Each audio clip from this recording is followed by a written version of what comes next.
Halo rekan-rekan alumni Prasmul, ketemu lagi dengan saya Nia Damayanti dari tim Alumni Network Universitas Prasetya Mulia di acara Cerita Alumni Prasmul.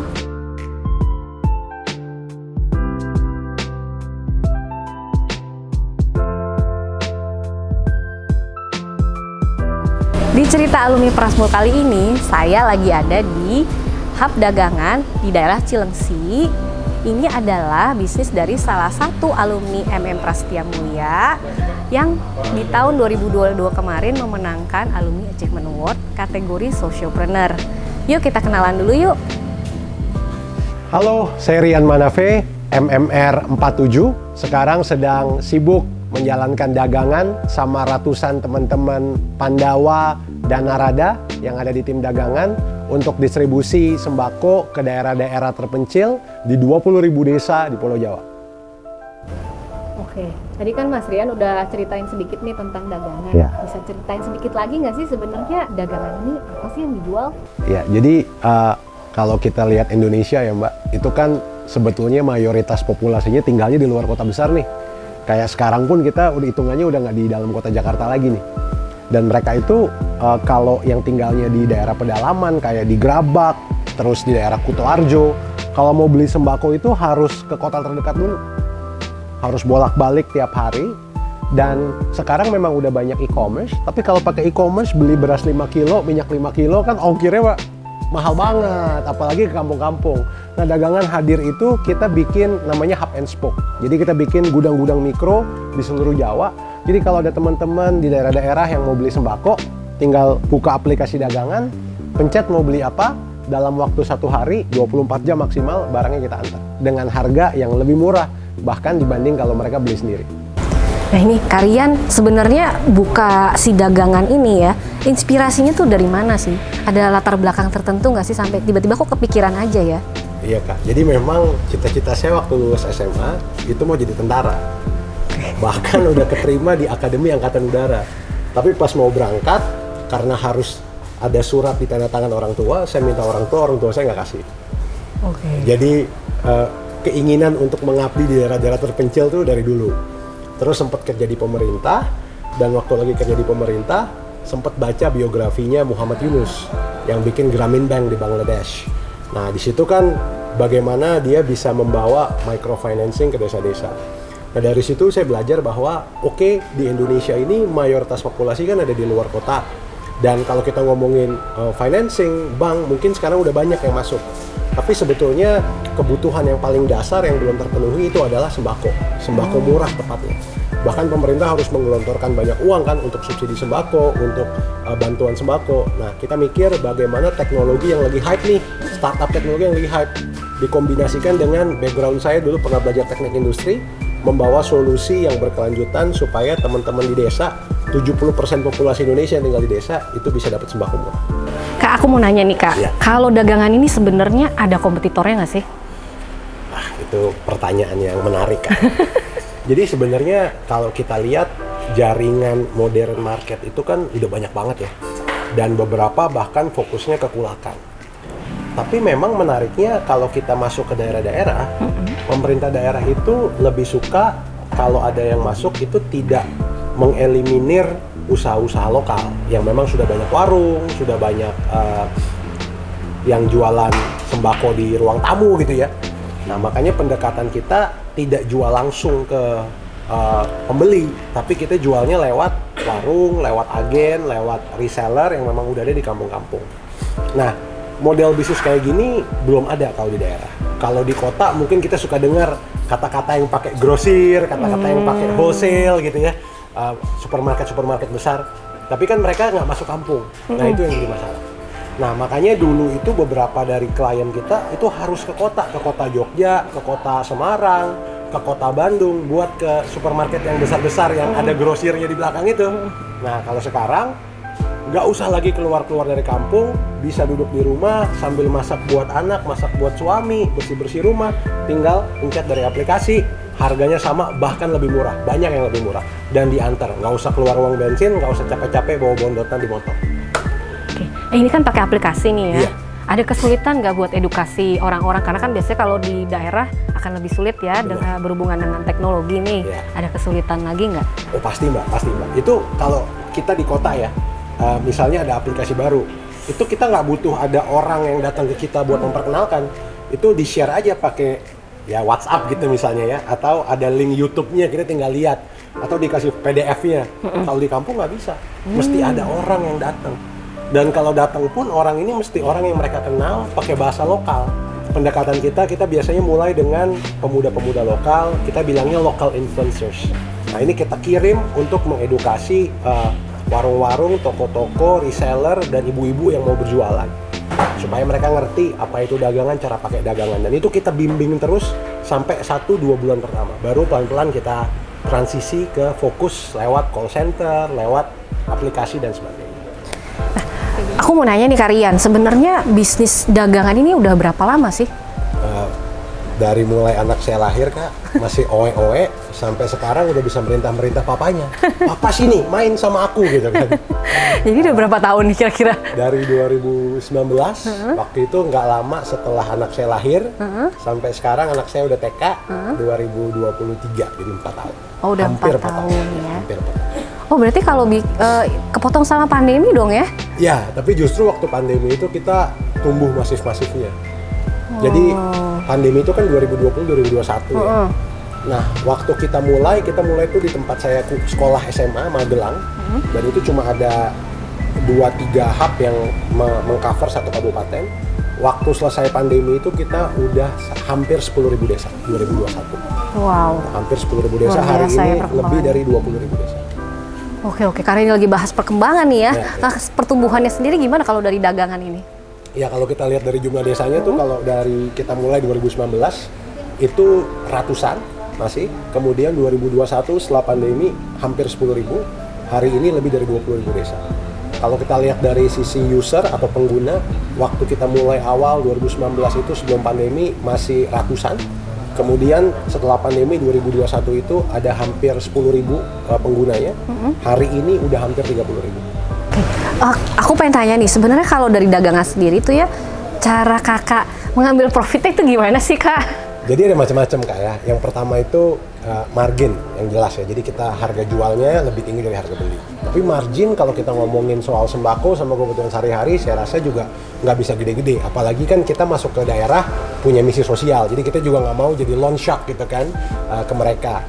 Nah, hanya ada 2 lagi nih yang kita bisa explore. Yang berikutnya yang kedua adalah kita bilangnya back margin. Jadi kalau kita ngebantu produsen, kayak produsen-produsen yang di sini, yang tadinya cuma jualnya fokusnya ke kota-kota besar, kita bantu mereka masuk ke dalam daerah-daerah terpencil, mereka itu memberikan kita kompensasi. Kompensasinya ada yang bilang namanya refraksi atau refraction, ada yang bilang kompensasinya namanya rabat atau rebates, ada kompensasinya yang dibilang additional cashback atau discount. Bahkan ada yang mensponsori kita melakukan campaign-campaign untuk produk mereka. Dan di situ kita bisa dapat benefit juga. Nah ini yang juga kita maksimalkan, dan sekarang beberapa merek produk kebutuhan sehari-hari ternama itu udah bekerja sama kita. Yang saya nggak bisa sebut, nanti free marketing. Nah yang terakhir, kita juga bantu produk-produk lokal kayak keripik, kayak minyak-minyak lokal, itu kita buka marketnya keluar dengan brand dagangan. Di situ kita juga bisa dapat margin lagi. Jadi ada 3 yang kita optimalkan saat ini Mbak. Memang yang nomor 3 ini baru mulai, tapi nomor 1 sama 2 sudah berjalan cukup lama, dan bahkan nama kita udah dikenal sama beberapa merek-merek nasional membantu mereka masuk ke daerah-daerah. Oke. Nah ini karena ke daerah-daerah nih ya, tadi kan aku sempat dengar nih kakak kan mention bahwa ini kan sistem distribusi ya. Jadi kalau selama ini kalau misalkan masuk ke daerah-daerah, itu kakak tuh meng-hire orang-orang itu gimana gitu? Kalau kayak distributor yang emang udah ada di daerah gitu ya, itu ngambek nggak sih sama kakak gitu? Ya. Jadi sebenarnya alasan kita masuk daerah karena distributor. Nah banyak startup yang beroperasinya di kota, jadi akhirnya mereka clash atau tabrakan sama distributor. Makanya positioning kita harus hati-hati, kita masuknya ke daerah terpencil. Sampai hari ini kita belum masuk ke satupun kota besar. Kenapa? Karena kalau kita masuk kota besar nanti tabrakan sama distributor. Nah itu alasan utama kenapa kita fokusnya ke daerah-daerah. Selain juga ada kebutuhan dari pihak penduduk desa. Nah yang kedua, kalau soal hiring dan setup, sebenarnya kalau kita masuk ke daerah, itu tuh banyak banget istilahnya idle facilities sama idle manpower gitu. Makanya kan ada istilah urbanisasi, orang berbondong-bondong ke kota karena peluang bisnis dan peluang kerja di kota. Nah, ketika kita bawa ini ke daerah, kita malah bisa menyeratakan. Jadi orang-orang nggak perlu lagi ke kota, di situ udah ada dagangan. Dan konsep yang kita kasih, kalau teman-teman ini bisa fokus kerja, mereka bisa dapat bahkan lebih gede dari UMR atau upah minimum regional. Dan gudang-gudang atau bangunan-bangunan yang tadinya kosong, tidak bisa dipakai, jadi bisa terutilisasi karena ada dagangan. I see. Gitu. Jadi kita mencoba bikin semuanya happy, produsen happy karena produknya masuk ke desa-desa, distributor happy karena kita nggak masuk kota besar, nggak tubrukan sama mereka, orang-orang kampung happy karena ekonomi jadi berjalan, peluang kerja terbuka.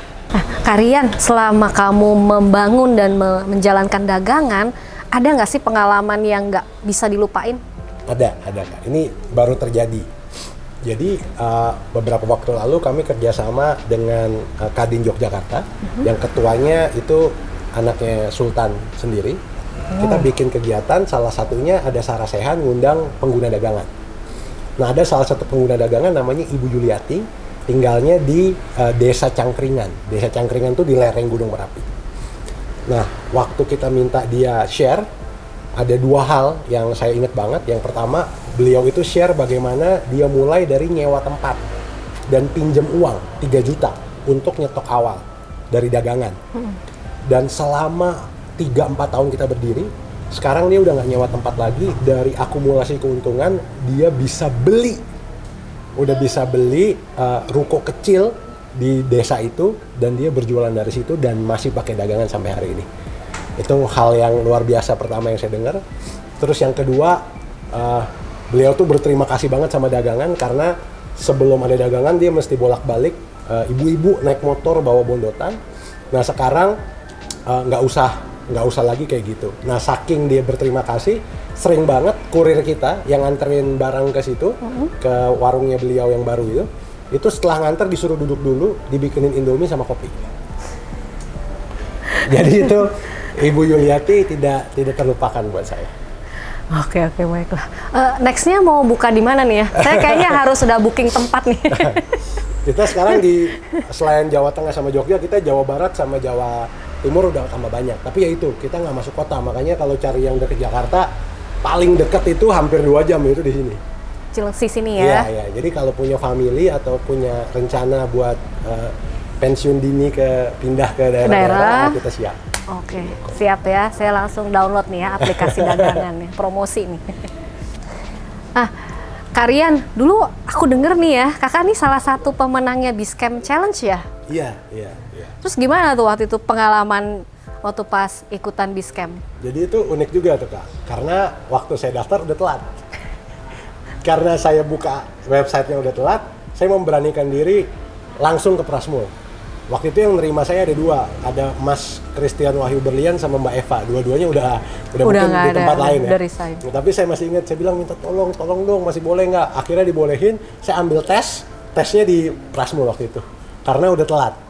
Dan ternyata masuk dan menang. Dan saya dengar abis Biscamp itu cuma ada 1 Biscamp lagi, terus nggak ada Biscamp lagi. Jadi benar-benar kayaknya feel, wah ini anugerah gitu ya, grace ya. Jadi akhirnya bisa kuliah di Prasmul, terus lulus gitu. Nah, Karian waktu pas dulu kuliah nih ya, menurut Karian ilmu apa nih yang didapat di Prasetya Mulia yang paling bermanfaat pada saat Karian dalam proses membuka, membangun, dan menjalankan bisnisnya Karian ini? Iya Kak, ada 3 yang saya ingat. Yang pertama pasti business plan, karena business plan-nya Prasmul itu bukan cuma sekedar bikin bisnis, tapi harus dijalanin. Terus selama bimbingan itu pertanyaannya sangat teknis, sangat detail, dan kita harus defend itu di depan penguji yang ada juga penguji dari luar. Jadi di situ tuh kita benar-benar belajar bisnis real yang nggak textbook tuh kayak apa. Buat saya itu very helpful. Buat setelah itu saya jadi konsultan, terus setelah itu saya jadi pengusaha, jadi saya bisa ngebayangin end to end-nya.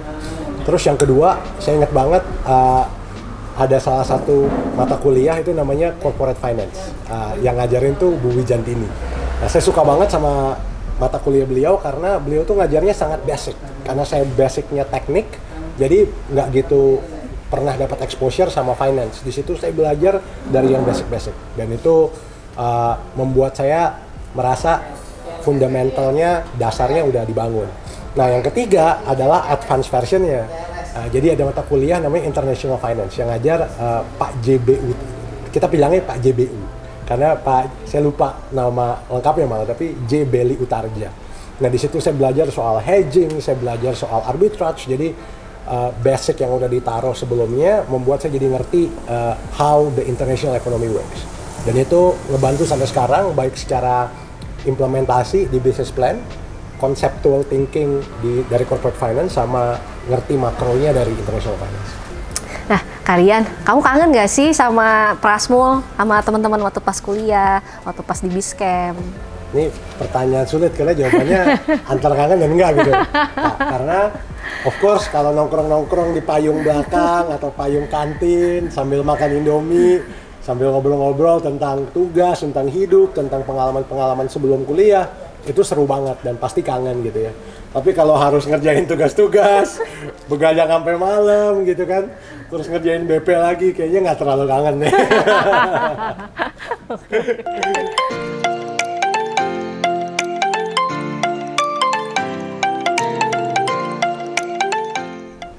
Nah, saat ini nih aku lagi ada di salah satu warung dari pengguna dagangan.